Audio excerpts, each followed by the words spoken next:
माधव माधवानंद प्राची नदी कूल महाप्राची आलती देश विदेशरू साधुसंत योगदान प्राची परिक्रमा चैरिटेबल ट्रस्ट प्राची गुरु धर्मक्षेत्र नुआमठर मिलित 14तम वार्षिक प्राची परिक्रमा पदयात्रा परमहंस प्रज्ञानानंद महाराज नेतृत्व में अनुष्ठित हो जाइए। पवित्र प्राची नदी सुरक्षा और यार महात्मा विषय सचेतनता सृष्टि करने विश्वर कल्याण पर प्राची परिक्रमार मुख्य उद्देश्य बोली साधु कही। उक्त पवित्र प्राची नदी गंगा ठारू बड़। एही प्राची नदी रे पूर्वरु वाणिज्य चलुथिबा बेले एही नदी रे बड़ बड़ पत्थर आसी प्राची कूल विभिन्न मंदिर निर्माण करा जायतिला। कालक्रमे एही प्राची नदी पोती होई नाଳରେ परिणत होई प्राचीर अस्तित्व हराइछि।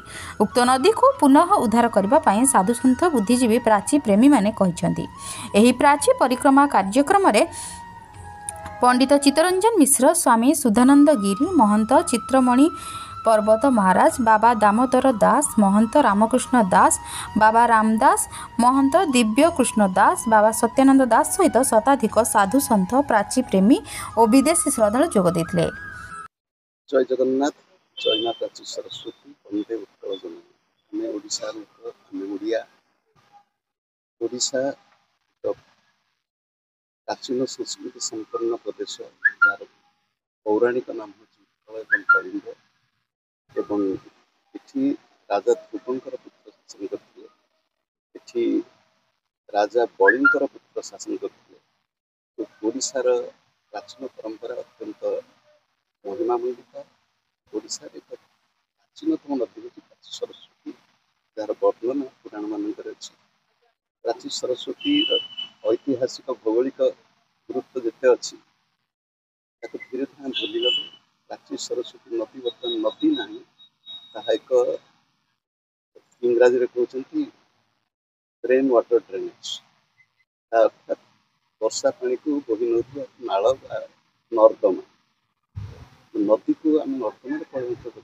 नदीर इतिहास यही नदी पथ देखिए सागर को व्यापार करते। यही नदी पथर पत्थर जाई कोणार्क मंदिर तैयारी किया। ये नदी पथर शत शत प्राचीन मंदिर एवं मठ आदि प्रतिष्ठित, तार पुराना ऐतिह्य को मन पकड़ ये ओडिशार साधुसंत मैंने विगत 14 वर्ष धरी सप्तदिन दिवसात्मक प्राची परिक्रमा पदयात्रा कर। आज तार द्वितीय दिवस।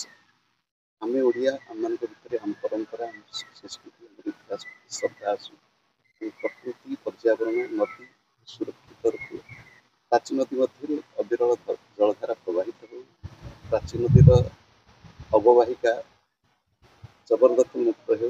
प्राची नदी रे तीर्थ स्थान मर्यादा मिलू। प्राची नदी को सुरक्षित रखा और लोक मान आध्यात्मिक चेतना जागरण करने उद्देश्य प्राची परिक्रमा पदयात्रा समस्त मंगल हो। आम ओडिशा प्रदेश विश्व आदर्श प्रदेश। चारि छकरू रंजित कांडी रिपोर्ट, जन अधिकार लाइव।